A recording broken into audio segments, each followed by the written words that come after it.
Now that we've taken a look at compound inequalities, both conjunctions and disjunctions, let's take a look at where they might be seen, and that would be in absolute value inequalities. However, before we get into this, it's probably worth taking a minute to stop and review how to solve an absolute value equation, seeing as we've not done this in a while. So, the review of absolute values. Absolute value tells us the number, all the numbers, that are a given distance from 0. To find those numbers, we will, in essence, measure. So consider the absolute value of x is equal to 4. This is saying I want all the points that are 4 units from 0. So let's measure from 0. You can go to the right 4 units, find that point 4 has a distance of 4 from 0. Or let's just shift the measuring tape a little bit. You go to the left side 4 units. That also has a distance of 4 units from 0. Now you see the measuring tape itself, there's no such thing as having a negative value when you're talking distance. This is why the outcome is always a positive 4. But there are still two numbers you can plug in. You can plug in negative 4 or positive. There's a negative or a positive value. Let's look at that application. The definition of the absolute value states when you have the absolute value of x, the values of x inside either a negative x if x is less than 0. So if you plug in a negative number, the opposite of a negative will give us a positive. That's what this is doing. It guarantees a positive. Or if you plug in a positive value, meaning x is greater than 0, it's positive, x stays itself. It stays positive. So this definition guarantees that x has an positive outcome. So let's just try a simple example here.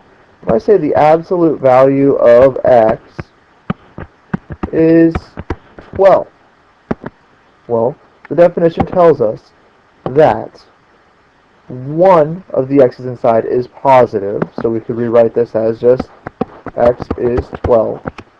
And this definition also tells us that one of the values in the absolute value is negative. We have a negative x in the absolute value. That gives us 12. I'd have to solve this. I can't have x by itself. I have to divide both sides by a negative 1.